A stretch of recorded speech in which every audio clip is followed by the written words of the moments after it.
जय श्री कृष्णा। वृतांत कथा में आपका स्वागत है। आज हम रविवार व्रत कथा सुनाने जा रहे हैं। एक बुढ़िया थी। वह प्रत्येक रविवार को सवेरे ही गोबर से घर लीपकर स्नान आदि कर भगवान की पूजा करती थी।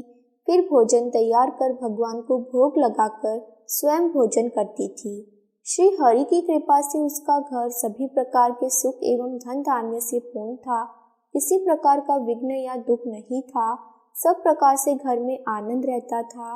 उसकी एक पड़ोसन जिसकी गौ का गोबर वह बुढ़िया रोज लाया करती थी, उस बुढ़िया की संपन्नता से जलने लगी। यह विचार करने लगी कि वह वृद्धा सर्वदा मेरी गौ का गोबर ले जाती है, इसलिए अगले दिन से यह अपनी गौ को घर के भीतर बांधने लगी। वह रविवार का दिन था। बुढ़िया गाय का गोबर न मिलने के कारण अपना घर न लीप सकी। उस दिन उसने न तो भोजन बनाया, न भगवान को भोग लगाया और न स्वयं भोजन किया। इस प्रकार उसने निराहार व्रत किया। रात्रि हो गई, वह भूखी ही सो गई। रात्रि में भगवान ने उसे स्वप्न में दर्शन दिए और भोजन न बनाने तथा भोग न लगाने का कारण पूछा। वृद्धा ने कहा उसे गोबर नहीं मिला, इस कारण वह आपका भोग न लगा सकी। तब भगवान ने कहा, हे माता, हम तुमको ऐसी गौ देते हैं जो सभी इच्छाएं पूर्ण करती है, क्योंकि तुम हमेशा रविवार को पूरा घर गौ के गोबर से। प्रातः जब वृद्धा की आंखें खुली तो उसने देखा कि आंगन में एक अति सुंदर गौ और बछड़ा बंधे हुए हैं।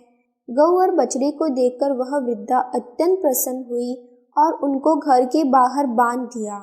वही उनके खाने के लिए चारा भी डाल दिया। जब उसकी पड़ोसन ने बुढ़िया के घर के बाहर एक अति सुंदर गौ और बछड़े को बंधा देखा तो द्वेष के कारण उसका हृदय जल उठा। जब उसने देखा कि गौ ने सोने का गोबर किया है तो वह चोरी से उस गौ का गोबर उठाकर ले गई और अपनी गौ का गोबर उसकी जगह रख गई। वह प्रतिदिन ऐसा करती। सीधी सादी बुढ़िया को उसकी एक चालाकी की खबर नहीं हुई। सर्वव्यापी ईश्वर ने सोचा कि चालाक पड़ोसन के कर्म से बुढ़िया ठगी जा रही है। एक दिन भगवान ने संध्या के समय अपनी माया से बड़े जोर की आंधी चला दी। बुढ़िया ने आंधी के भय से अपनी गौ को घर के भीतर बांध लिया। प्रातःकाल उठकर जब वृद्धा ने देखा कि गौ ने सोने का गोबर दिया है तो उसके आश्चर्य की सीमा न रही। अब वह प्रतिदिन गौ को घर के भीतर बांधने लगी। पड़ोसन ने देखा कि बुढ़िया गौ को घर के भीतर बांधने लगी है और उसका सोने का गोबर उठाने का दांव नहीं चलता, तो वह ईर्ष्या और डाह से जल उठी। अन्य कोई उपाय न देख पड़ोसन ने उस देश के राजा की सभा में जाकर शिकायत की कि महाराज, मेरे पड़ोसन में एक वृद्धा के पास गौ है जो नित्य सोने का गोबर देती है। आप सोना प्राप्त कर उससे प्रजा का पाल करिए। वह वृद्धा इतने सोने का क्या करेगी? उसकी बात सुनकर राजा ने अपने दूतों को वृद्धा के घर में गौ लाने का आदेश दिया। वृद्धा प्रातः भगवान का भोग लगा भोजन ग्रहण करने जा रही थी कि राजा के कर्मचारी गौ खोलकर ले गए। वृद्धा बहुत रोई चिल्लाई, किंतु राजा के कर्मचारियों के सामने कोई क्या कहता। उस दिन वृद्धा गौ के वियोग में भोजन न कर सकी और रात भर रो रो कर ईश्वर से गौ को पुनः पाने के लिए प्रार्थना करती रही।